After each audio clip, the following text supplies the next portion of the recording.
mindset number 3 is submission isn't what you think.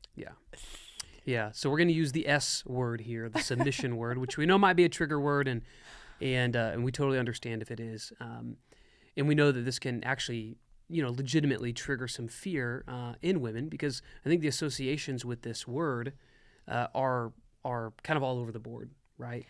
Yeah, we've probably seen, I know I talk about this a lot, but there's 2 extremes, right? There's one extreme, it's what we're afraid of, and then we go to the other extreme, which is not submitting at all, not living in our biblical role. Yeah. But the one extreme that many of us have seen is women who don't have a voice, they are a doormat, their husband is a dictator, has not, it's been like a narcissistic control thing, and the wife just allowed it to happen and never had a voice. And that is very unhealthy. That is not biblical submission. That is not a model for biblical marriage.